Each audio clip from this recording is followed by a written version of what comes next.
Ladies and gentlemen, welcome to the NatiCast. And now to your hosts, Tim Barker, Rex Stull, and Ron Thomas.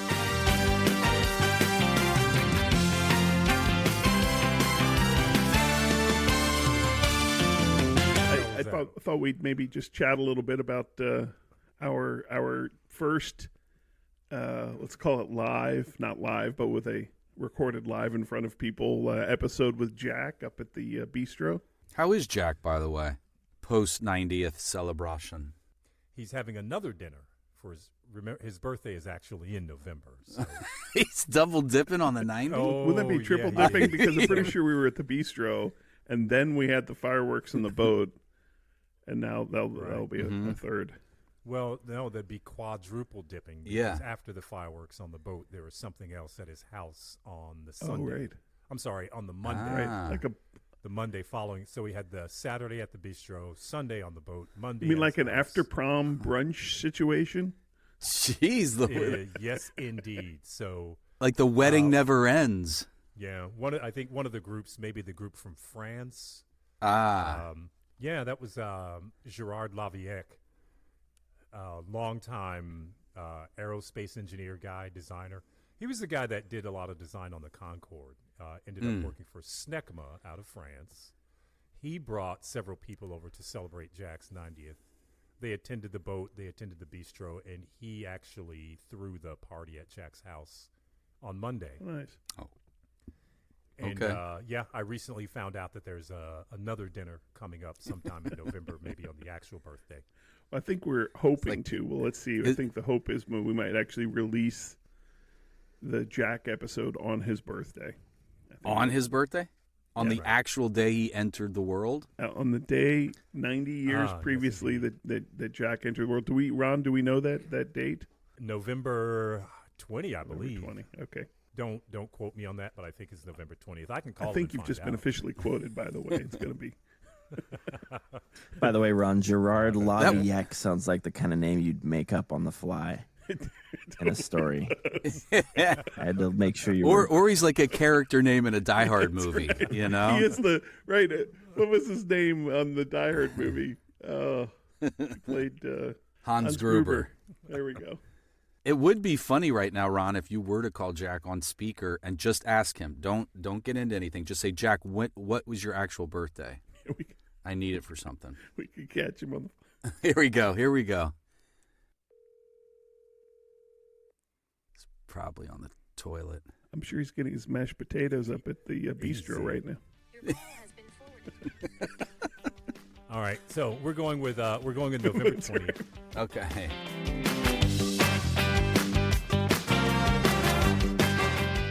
Well, I'm just glad to be here. Still here, right? Even though somebody put online I'm dead. So we had a Facebook scare this morning, Jack. Is that Yes, what you're telling that's us? right. Or is I didn't get it, but well, why Rick- would you? You were the dead person. Rick Right. Cohen and Charlotte Powell, they said I was posted that I passed. Ron has just left us. He literally walked out of our podcast. He's not. We didn't pay him He's enough. done it. Yeah. Right. He went on strike just right here in front of us. There is a flurry of activity for our listeners that can't Yeah. see in this gorgeous French restaurant, Luca Bistro. with just teeming with just beautiful people, souls, This is humans. This restaurant is the best thing that's happened in Cincinnati. That's fantastic.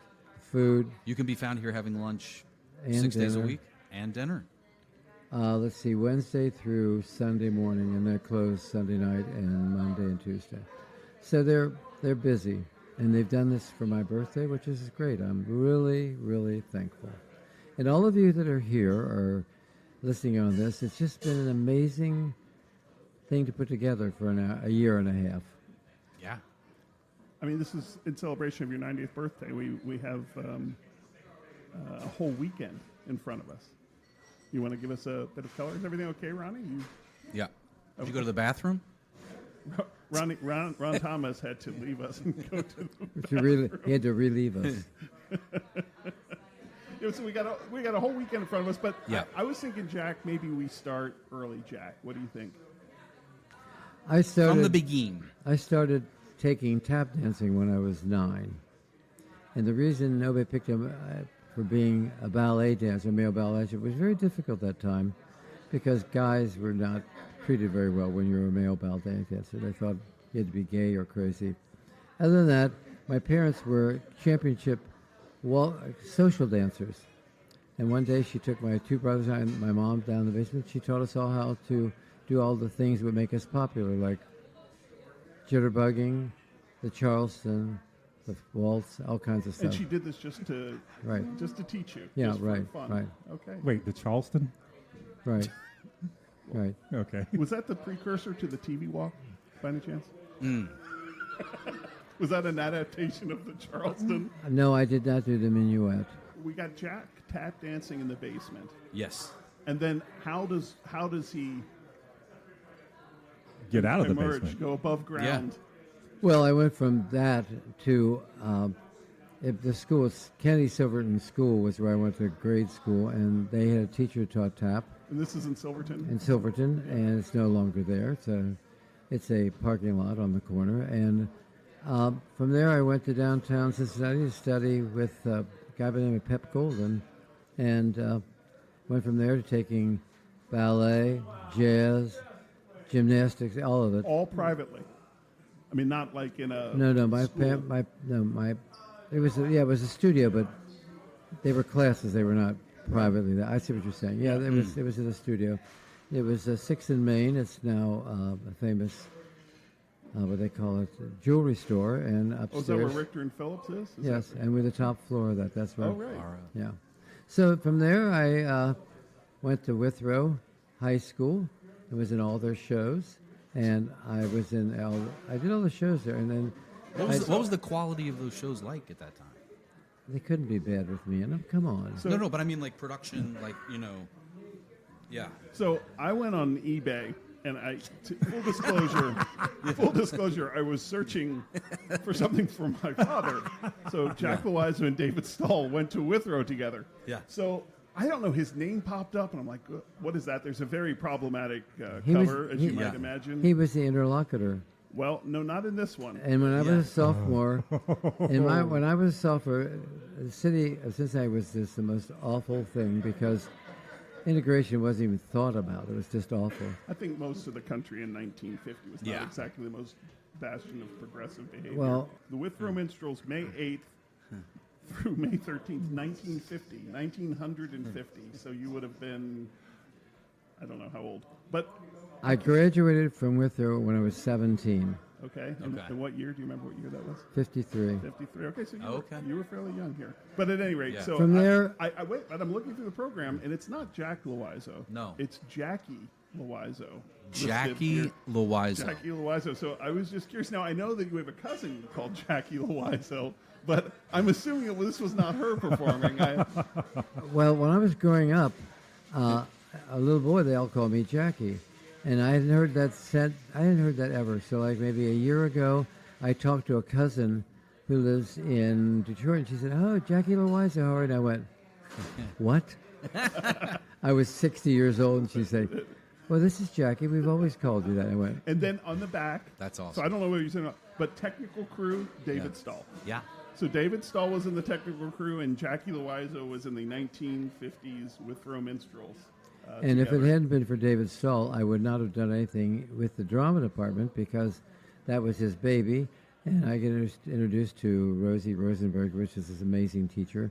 And it was just interesting because he was just very talented, and that's where we met in the drama productions.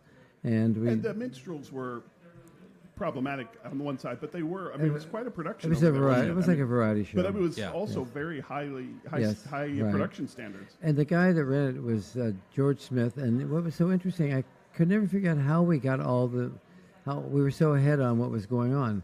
Well, George Smith sat in the pit orchestras when musicals came in town, and I'm sure he lifted the music because that's why Withrow had all the great music. All the arrangements. They had all and the everything. arrangements. Yeah. They would do music that was not available to anybody, and we did it illegally. So. And did yeah. you go on then to study dance in college, or how did that work then?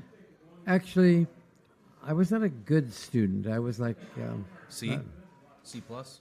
I flunked algebra.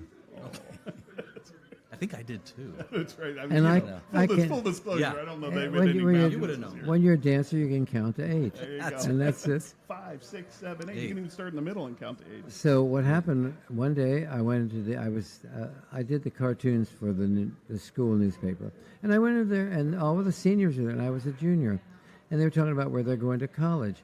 Nobody in my family had education; they didn't, and they went around, and the girl that was the editor, she was in my art class, and one day they were going, and they said, "I'm going here, I'm going there," and they came in and they said, "Where are you going, Jack?" And I said, "Well, I'm going where she's going," because I didn't know it was. That's how I ended up in applied arts. Huh. And now it's Doing visual arts. Doing Yes, visual yes. art. Yeah. and that's what I do now. Now I'm painting. And that's at UC. That's DAP. Yeah, it's DAP. It was Okay. it was applied arts. Yeah, now it's DAP. And so the thing that was so interesting was that when that happened, I don't know how I got there, but I was an A student in art. And one day they gave me this is my favorite story to tell about Jack Louiso. You're a dancer. You stand at a bar, you're not allowed to talk. So if David Stahl hadn't connected, I would never learn how to talk or speak on stage. And so I was going to go do this. But back in that school at Walnut Hill, Withrow, woman didn't like me, Miss Green. And one day she said, "We're going to do a group project, and we'll team you up, and you're going to do something." And we did it. And she gave me a C. And I said, "Miss Green, I'm an A student in art. I've never gotten anything more than an A." She said, "I'm sorry." So at the end of the year, my senior year, she was having the senior art show. And she said, "I want to display one of your things." I said, "What do you want to display?" She said, your picture the thing that you did for me. I said, "I don't display C work," and I walked out. Oh. And that's how I ended up being where I mean, and for a dancer, for me to say something like this was really crazy. But then, I mean, when you go, you just really didn't know what to do, and so you're good at art, and so you end up over at Applied Sciences. Yeah, but you're still taking dance. You're still. Oh yeah, I was serious into that. Then I was going to New York every summer, working in the Borscht Belt. I was doing all these things, and I came back my junior year, and they were doing auditions for the Cincinnati Opera Ballet Company, and I auditioned. They said, "Well, you can't. How old are you?" And I didn't tell them. You had to be 18, and I was 17. So my first professional job was I was 17. Like some people sign up for the military and lie about their age. You signed up for the ballet and lied for your age. Is that Something like that. Something Yeah. like that. And when you were in New York, would you do Broadway, or like what was your mindset at that time? Well, I had a partner. We did nightclub work. We went out and we went up to the Borscht Belt, which is like a Jewish stuff. up in the The Catskills? Catskills, Yeah. yes. I worked there in the summers. You went and did Catskills in the summertime. And one day they furnished your breakfast, and I had coffee. I said, "Can I have milk?" They said, "This is a kosher." But I said, "What's kosher?" Well, I learned what that was from Susie. Right. I got it. But it's amazing how we in the arts run into things, and we just are like, okay. Well, and at that time, people just didn't know, right? You have no exposure to it. You just show up in these places, and you really don't know where you are or what it is. Or All of the people that are here, I would tell you, and I use the term dumb. Not that you're not smart, but we were all young and dumb, and we just did it. We did. Yeah. You want to do this? Okay. We're Yeah. just young and dumb. you and I had this conversation just last week when we were here taking a look at, and where I said, if people ask me about business or starting a business and things like that, I always say do it when you're young because you just don't know any better. When you get when you get older, you're like, there's too many Overthink reasons it. not to It's, do it. it's Yeah, true. Of course. Yeah. It is so true. And when I was the woman that was running my dance studio was studying, the Pep Golden Studios, well, she retired. She said, "Can I sell you my studio?" And I bought it. At one time, I had 11. Where was this? Here. I had 11 studios in Cincinnati. Wow. Where was that first? Where's Yeah. the one you bought? Was it still in What Silverton? location? It was 2220 Reading Road. Across the street and up for the original graders coming up the hill. Okay, sure. Okay. Yeah. Mount Auburn, is it? I don't know what that is. Lower Mount Auburn, we'll call it. And then, of course, It's Mount Auburn adjacent. Yeah. and then when I was my junior year in college, I didn't want to. I'm a draft dodger. I didn't want to go to Korea, so I joined the National Guard. So, And then you became a war hero. Well, I was there 8 years. You were in the National Guard 8 years? Yeah, thank you. I was only 4 years, but President Kennedy decided to give me a gift, and he gave David Stahl a gift. We got held on again. They gave us they extended our whatever it is. Our sins. Is there any truth that you were a tank commander? we do limited, but we do some research here at the NatiCast, Jack. My job was, I was a supply sergeant, and I was really good at it. You have to be a cook to be a fly sergeant. You really have to know how to do things. And so when we went to camp every year. Was that around here somewhere? Was it? Oh, we would go to someplace. We went to Camp Joy.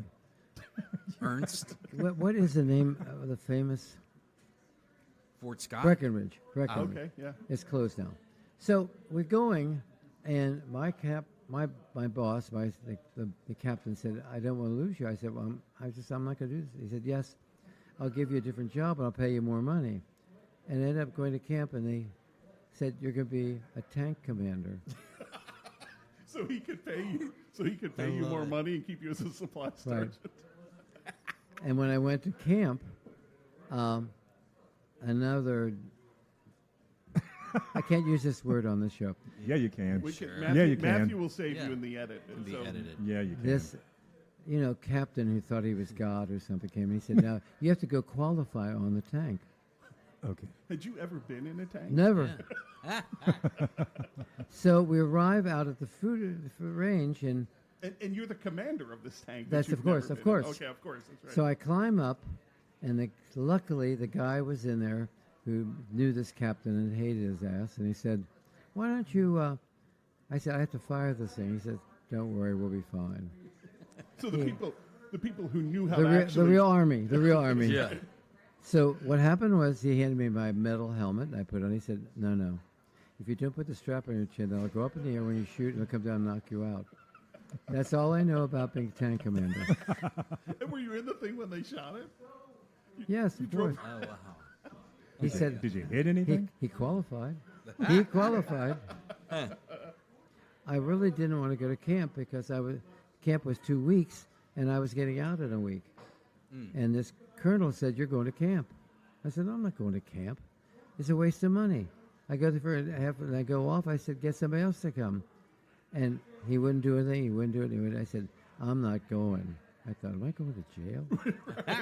I believe that's a desertion at that point or something. Yeah. Right? And this is how politics work in the city of Cincinnati. My father-in-law, Gordon, was First District, Congressman of First District of Cincinnati. And his good friend was the governor of Ohio. That's who runs the National Guard. Mm-hmm. They're trying to. But right now, so one day I walk in to this colonel, whoever he was, and I said, "I'm not going to camp." He said, "Yes, you are." I handed him a letter. Sergeant Louiso doesn't have to go to camp. Governor of Ohio, but he signed it, and I got out. You took a letter from the governor to your commander. Yeah, what did Colonel Mustard do after he read the letter? I don't think the term "pissed" covered it. Really? Now, did you have to go peel potatoes and do No, all that I was stuff? gone. I just took off my drop kit, and I just plopped in the corner and said, "Where do you want this?" I dropped it, and I left. I've had really amazing dumb things like that happen, you know. Well, I mean, that's good. At least you learned early how the sausage was made, as it were. So when I started as a dancer at 11, and I didn't know anything about what's going on, and then next year I was captain of the company. Then I became assistant choreographer. Then I became the choreographer of the Cincinnati Opera Ballet Company, and then I directed for different companies. My best credit is New York City Opera, and I did Mephistopheles with. It was just amazing, and I got to go all over the United States. And I think it was part of the hardship for Sue, my wife, because I was gone all the time. Yeah. And, young and dumb. And how long were you with them, the opera and ballet? How long did that last? 30 years. Really? Wow. Yeah.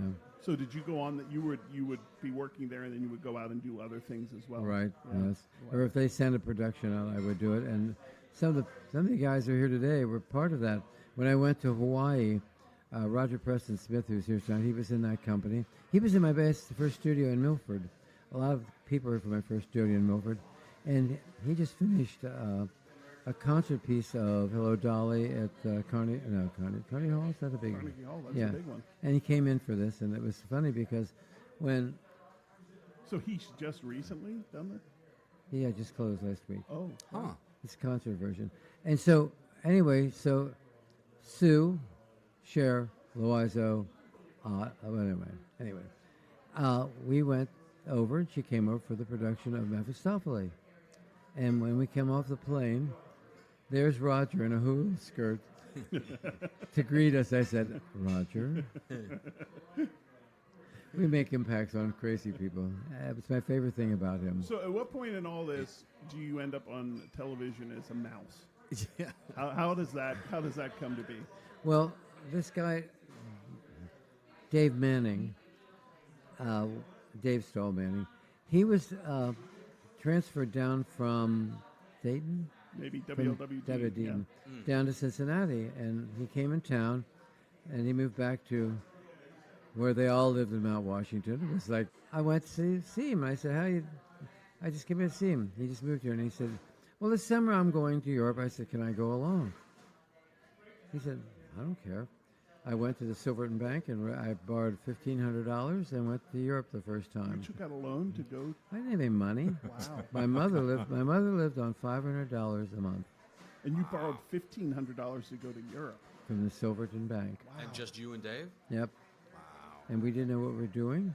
But we talked, and he said, I'm talking about this children's show, and on and on. And that's how it happened. Mr. Hop, and it ran for 6 years, I think. Maybe, 3 million people watched it. It was incredible. I mean, by today's numbers, I mean, it would be probably the most popular show on television. The sad thing is you don't get paid for residuals from back there. Yeah. Nope. Yeah. It's just crazy. And it's just, that's how I got involved in that. And then, of course, being involved with all of that. And at the end, Bob McSpadden, which is my voice teacher, she said, I want you to come up to Mount Adams to the Performing Arts School. I said, And what year is this? 1973. Was it? So that's when the school was literally Up half here. a block up the hill Right, from right. where we're sitting right now. Right. Yeah. And a guy that went to school there, his 6th grade, is here tonight. Brad Powell. Oh, that's great. And What's he's, going on, Brad? Yep. And Shout out to Brad Powell. yeah, I Where? love Brad. Where? He came He's to in the my back in there. Yeah, you can see him. He's right there. and he Hey, also did.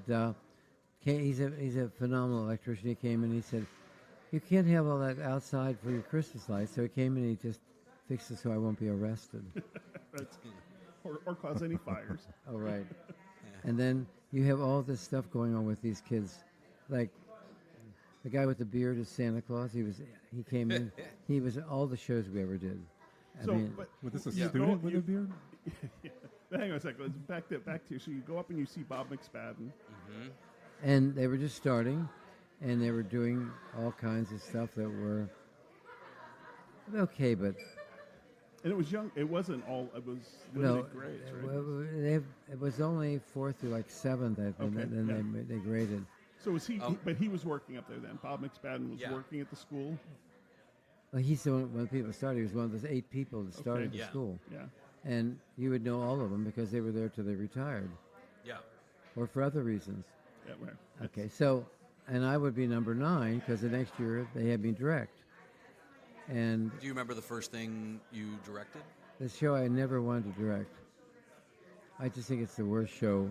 Hair? No, it's, I hope it's not Oliver, since Easy. you've directed it about a Easy. dozen times. I can't think of it. Babes in Little- Toyland. No, Cinderella. not Cinderella. It's the one, Babes in Toyland, maybe. Maybe. And the reason I The could song never, is a little insipid. I could in Babes never- in Toyland, the theme song. so what happened is I His didn't. admirers. It took me 40. I did 3 times. I could never make it work, and it finally dawned on me that what happened was it had like 7 scenes, and when it played on Broadway, each scene was like Jerry Colonna or some big stars, They come, and people came to see them in It was that. almost like a variety show. You Yeah. come and see them do their number. But they call it Babes in Toyland. Yeah. It was Yeah. so unless you had the stars down there, Right. it doesn't. Even though the kid by the name of Tim Barker was okay, and Rex Stahl and Ron was, I mean, they were okay, but they couldn't bring in the New York crowd, Yeah. and it was just crazy. And my favorite two people who are here are. They were starring in the Playhouse in the Park, and I was the choreographer up there at Playhouse in the Park at the very beginning, and I worked everywhere, and so they were doing the leads up there, and I was doing Pinocchio or something. And when they came down, I thought it would be nice for the audience up the Playhouse Park to know I have their stars performing at SCPA, Yeah. and they were on. I said, "Can you guys juggle?" Well, one of them semi-juggled. He's for those listening. He's looking at Ethan and he's asking. So Ethan and Tim were on stage right and stage left, juggling, and they were doing Tim Waldrop. Tim Waldrop, Ethan Tucker, semi-juggling. and chewing gum or something, and they're just screwing around. The bottom line was they were screwing around, and everybody knows if I get upset, it just gets very quiet. And I said, "Okay, everybody stop." And I looked at these two guys and said, "You're not the stars of Plaza Park. You're in the chorus. And stop effing around." I used to say that. Oh yeah. I'd be in jail today for the words that they learned from me. I mean, there isn't a bad four-letter word I didn't use at rehearsals. I'm still scarred to this day when I touched the brand new scrim that was.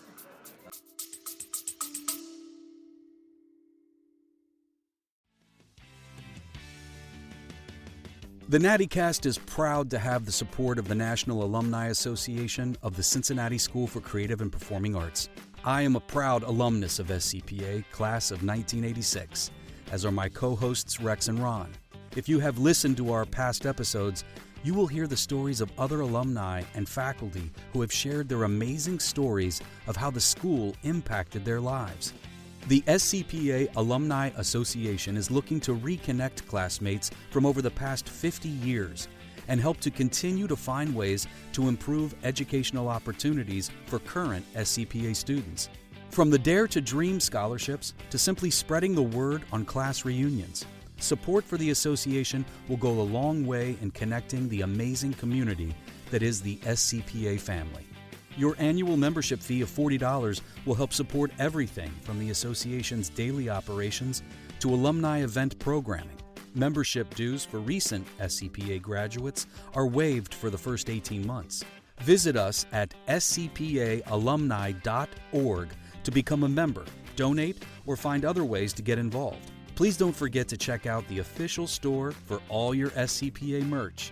Again, that's scpaalumni.org. And remember, as we celebrate the me yet to come, in time, we will all be stars. And now, back to the show.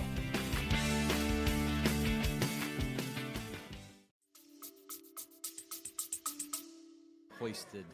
You said, "What? Do you know how much money this thing cost?" I had to feel it. And But I learned. Tim, learned I that just had a scrims wait a minute. are I just very had a flash. expensive. Did you wear like a big green afro in the Wiz? No, you weren't no. one of those people. No. Do you remember the big green Wiz Yeah, afro? that was Jack? Greenlee. Oh, Greenlee. Rob Yeah. Greenlee. Okay, yeah. Giant green afro. And Rocky Carroll was the person who had to kiss Eveline's foot, and he got a laugh every night. Yeah. There you go. He was amazing. But, you know, it's just amazing when you think of the people that are here and that I grew up. I always say this. The people at school taught me more than I taught them. I mean, I really learned a lot. I mean, it was like, you know, my favorite we David. probably should say this. I mean, you were the artistic director of the School for Creative and Performing Arts from how long? How many years? Many. I can't tell you that. 20 some odd. Could be 30. Yeah, Could be almost 30 Close to years. 30. And that was when Tim and Ron and I were Yeah. there. Jack was their artistic director, and so he directed all of the musicals through our entire careers down there. And, and in fact, a lot of people listening on the outside as well were in those productions. I mean, we have former NatiCast guests standing out there. You know, like Angel was a guest here, and I mean Rocky and Alton White, and I mean there's a number of people I've seen here who we've had on. have been guests. Have been guests that you directed in those shows. Well, Rocky Carroll once time said, everybody knew when things were not going well. And he's here tonight, star of NCIS, and directing it now. He said Mr. Louiso would sit there, and if something went wrong, the glasses would go down, and he said, we knew we were going to do it again. Yeah, right. The glasses, I just put my glasses down, they go. And back to back to Q. One of my favorite talents, it was Susie's favorite talent, was this guy who was so terrified he was not going to become valedictorian. He was talking to Susie. She said, just do the work you're supposed to do. Go down and take care of it. and then he'd come in here. Should I put my glasses down and start over? Rocky, for people listening, Rocky's just walked in and, Right. and it's now eyeballing Jack. So Yeah. I just came in to be directed. Sure, we're running along. That's right. Let's wind it up. Let's Oh, you guys are just... And what was the other one? Put the phone down. I love it. This already. You're on. I know. You know what? I have all these people here, and they're just the neatest people. And when Roger Preston Smith came in, he was my first tap student out in, and he looked at me, and we both did the dance we used to do 60 years ago. I can still tap dance and do it. He said he still remembered it. That's awesome. Well, really weird. we went to, you were there at the same thing this past year. We went to the SCPA Fund, which is the fundraiser. Right. Yep. And I thought they did an amazing job. They had the music theater come in. They had the pre-recorded thing, and music theater came in. It was really And so amazing. they're singing and doing your Fame. choreography, doing fame, doing your choreography. But the best part for me was once they came into the room and started singing, like literally half the people in the room started doing the choreography and singing. It's burned into your brain. So. Just get the hand up, down, down, Yeah. both hands up, quick. Don't mess that up, or you get your ass kicked. Do not. And one kid in the back of production, I saw it. He was in the back. He was in the back. Now everybody knew the front row were the people who could sing, dance, and perform. That's Right. right. I want to hear, and we skipped, we got you here at Performing Arts as the artistic director, but I want to hear about how you got connected with Notre Dame, Jerry Faust, and teaching these boys, these football players ballet. I had a dance studio out in Montgomery. And one day my phone rang, and a mother called and said, my son is not going to make the first team because his lateral movement's bad. And the coach said, maybe he should take some dance lessons. And I said, I'm not going to put a jock in with little girls in their pink ties. Okay, I won't do that, no. And I said, no, I don't teach privately, no. The phone rings. Jerry Faust said, Mr. Louiso, this is Jerry Faust. He said, how many kids you need for your class? I said, 10. They'll be there next week at this time. And these 10 you've guys... never met him. Never. Wow. And Jerry, they came in, and the one guy says, where's the locker room? I went, what? You're holding up a dance belt. You're like, here is a dance No, belt. here's your uniform. The thing about it was that you have somebody like that, and these 10 kids, they hated it. They hated me because they're jocks. players. They're Yeah. jocks. So there are We're 10 not doing- football players at Moeller that you were teaching.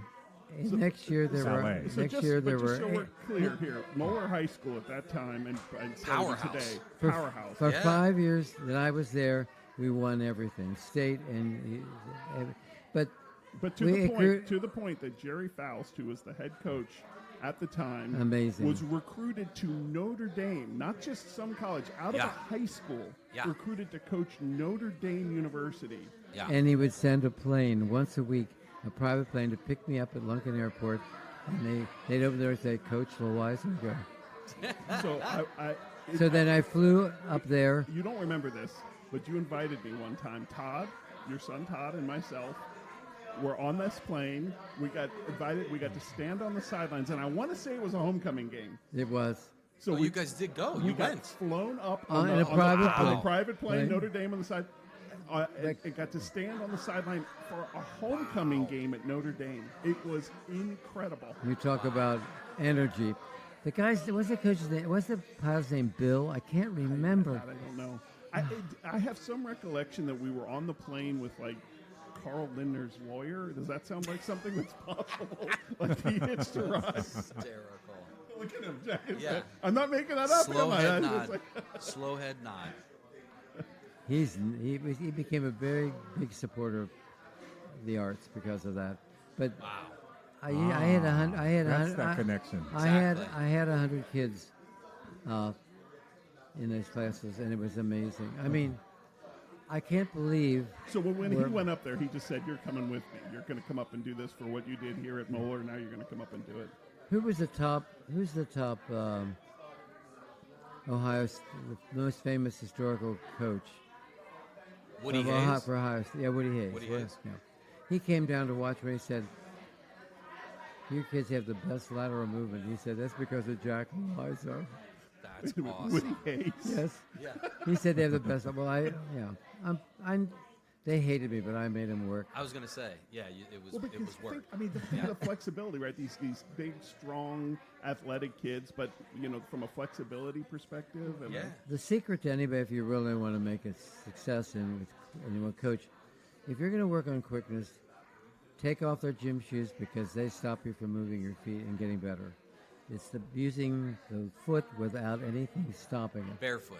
Right. Yeah. Wow. Well, in white jock shops, it's the shoes. What do they call these? Those jazz shoes or White- character no. shoes, those things. Capezios? No, Ballet shoes? What?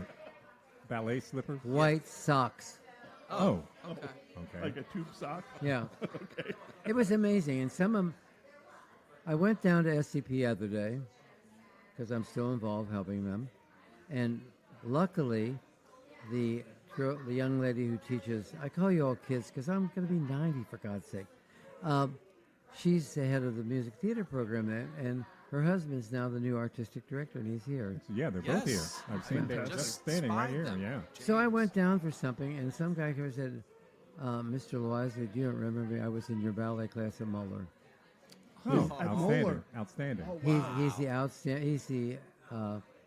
He's in charge of the building, taking care of it. What do you call that? Anyway, he sent me pictures of it. Super. Like the building. The superintendent. Yeah, Yeah. right. And Brian was the nicest guy, and he sent me pictures of the class. I'm going, oh my God. Wait, Brian at the front desk? Yes. The security guy. Oh, yeah, I Yeah. know Brian. You Yeah. taught Brian, security guy, front desk, SCPA, ballet at Moeller. That just shows the Yeah. reach, Jack. That's I know. Wow, yeah. If I could just, I wish I could speak French. I can, it's funny. I can speak ballet French, but you can't tell somebody to tour jeté, grand jeté like jumping or pas de bourrée. I mean, doesn't help how's much. how's your pas de bourrée today? I don't know. when you want to order a croissant and find the bathroom, it's not much help, is I it? know. Well, that's the phrase. Si vous ne parlez français, le prix sont double. Yeah. Oh, Well, RT. What? but the I secret spend a lot is of time in France. Microphone. the secret is there are people here that are from France who lived here for 8 years, and Susie loved to cook with them, and they're here, and Well, we're sitting in the Bistro, which is run by a Fred, French chef. yeah, Yeah. from Fred. Provence. Yeah. from Provence. He's up there laughing. He heard me. That means if you don't speak French, the prices are double. Yeah. Is what that a good phrase to learn. While traveling through France. One of my daughters are here. Yeah. Nancy. Nancy Nancy's here. Oh, Schwartz. I saw Nancy's- Lenny Schwartz is Yeah, here. and Mateo. Lenny's here. Oh, Did I That's tell you? awesome. Did I tell you Mateo's just been accepted CCM That's fantastic. in composing, Wow. and he's also taking voice. Which if you're a composer, you better know how to sing. Yeah. Because symphonies have vocal something. You have to have it all. If you know And what we you're also doing. have your son Todd Louiso's here. Yeah. Yeah. Augie and Bruno Fred. are here. Yeah. There's There's Fred. So He heard there's, his there's name. Fred. Yeah. And here's Fred from the Bistro. We were just complimenting you on your Yeah. wonderful restaurant. Yeah. Yeah. So- 100? Oh, not quite. 100. Whoa. I know. I had Roderick Justice, who has just taken over the Emory and redone it. We had him as a guest. You can't imagine what he's done with it. He is responsible for taking over my job and when he came on, There's Roderick. a lot of people here in this building who's taken over your jobs. I've Yeah. noticed that. We've got a theme going on. It was smart because my wife Susie told me a lot of people are afraid that somebody wants your job. She said, "Get somebody who's smarter and better than you are, and they'll make your job easier, and they'll make you look good." That's Wise. a secret of all the good directors. That's isn't it? right. That's right. That's right. Hire. How hire- long hire were good you and people. Susie married?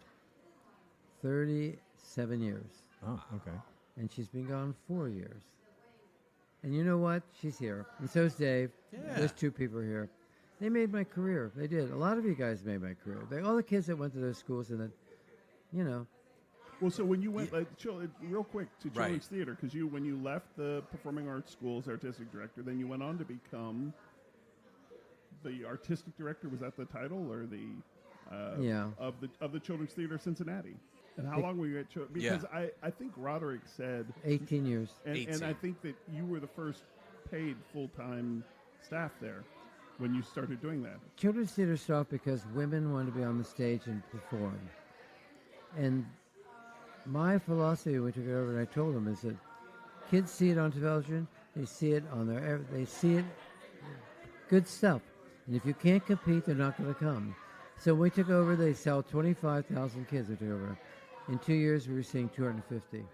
Wow. And the highest grossing, highest attendance was High School Musical, and Roderick Justice was the star of it. And that's how we. And now he has your job. He's our Yeah, right. producing artistic director, I think he is. Yeah. So all my children are saving a lot of things. I'm telling you, it's amazing. And I mean, that he's made it possible for them to have something amazing. When is that grand opening? October. happening? October. Yes. Yeah. Yeah. And you should see the outside of the Children's Theater. The back, there are windows with all the shows they're going to be doing. I mean, and, you know. I saw the marquee was going up. When the last time I was down there, it wasn't completely finished. Right, They right, started right, to put yeah. the marquee out front. Right. That's awesome. We're really looking forward to seeing that open up. I was blown away by it today because it was like, it's just gorgeous. We mentioned this in Roderick's episode, but I was at a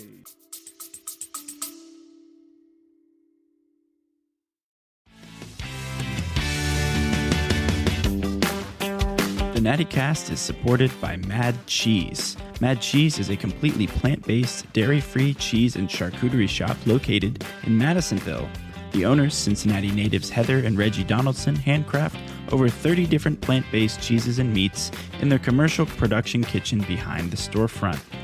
You're invited to stop in and sample the wide array of products, book a curated tasting, or sign up for the new subscription box program, which will feature an exclusive new cheese every month with recipes and board building tutorials.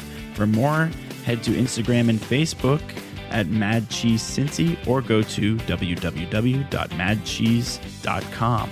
And with that, back to the show.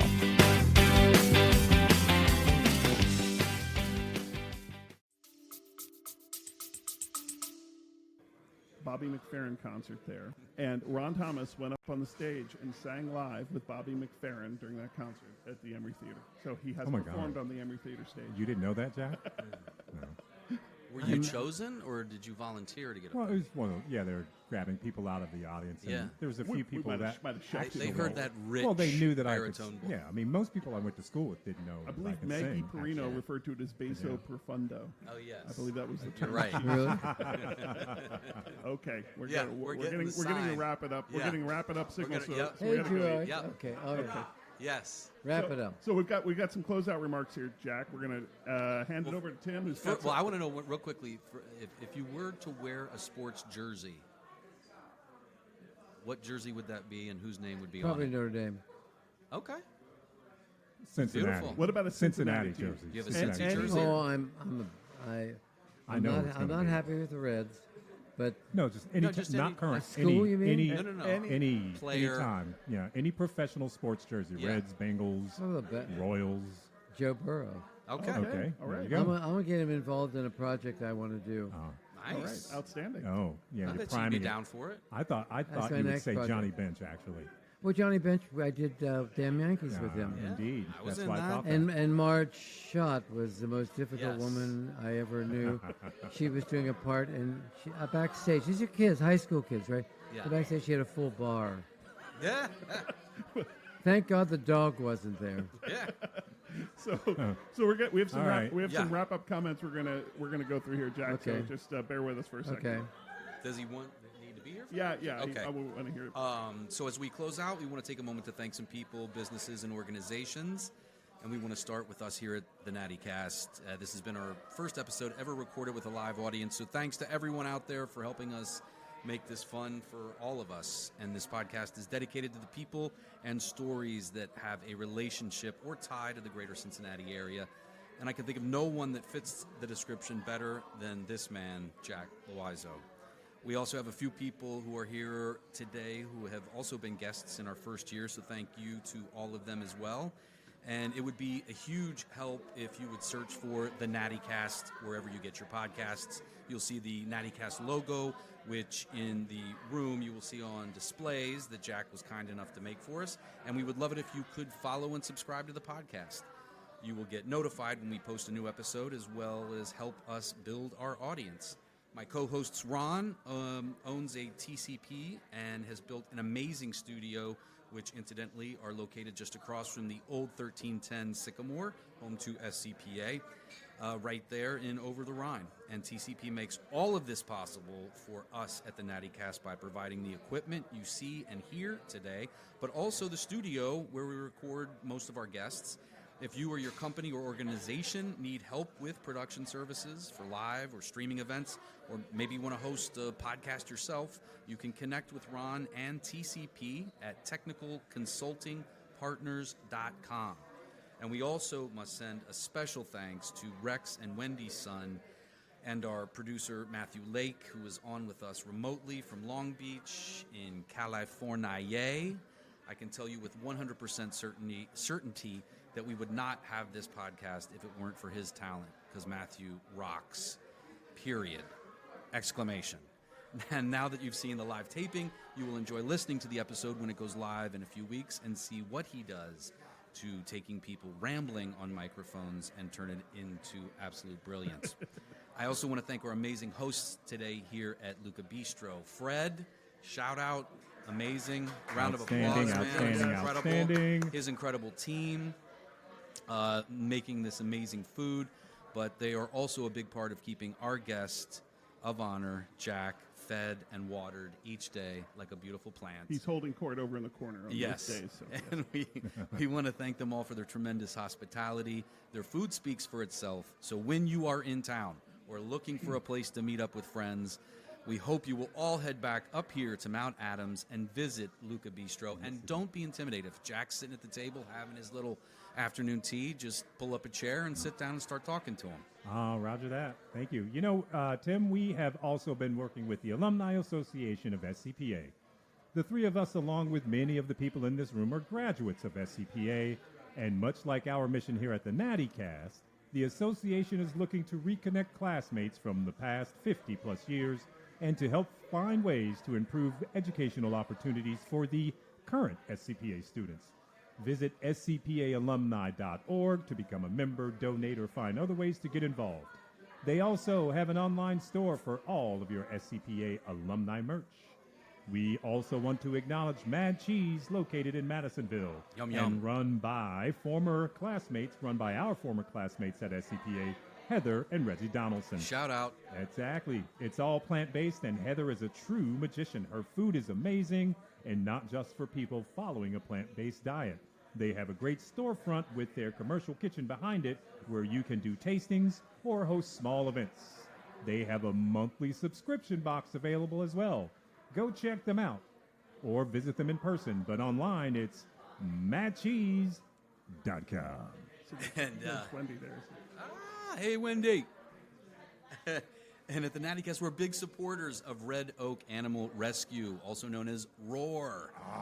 Rex's wife, Wendy, who just walked in and we waved to, is here with us today, runs this amazing organization where they care for over 200 neglected and abused animals and give them a peaceful and loving forever home. My wife, Tracy, and are huge supporters of ROAR and hope you will all consider being one as well. For details, go say hi to Wendy or head over to redOakAnimalRescue.com for all the links and information. Outstanding. And finally, Jack, on behalf, we want to thank you for coming and being our guest on the NatiCast, and thank everybody who came here today, this weekend, to celebrate your 90th birthday. And I'd like to thank all the people who came here. And there's one person in particular that has saved the Performing Arts School, and it's Mike Owen, the principal. Fantastic. He's here. Shout out Michael Owens. Shout out Mike Owens. Okay. And then, we all know it's not your nature, Jack, to not let others produce an event for you. So we want to thank you for putting this weekend together for everybody, for bringing us all together here, and for kicking this week on right here at Luca Bistro. And we know that you're looking forward to seeing everybody and more down at the larger event on the river tomorrow. All right. They're here. Okay, and tell you what, with that, we'll see you all later. Catch another episode of the They're NatiCast. mobbing him. They're mobbing him. They're mobbing Jack. They're mobbing him. The NatiCast is proudly brought to you by Pago Lago Productions. The show is hosted by Tim Barker, Rex Stull, and Ron Thomas. Produced and edited by Matthew Lake and associate produced by Ethan Spanja. Special thanks to Sadie Kern at Pop Gun Flow for the graphics and to Brando Triantafilu for the original theme song.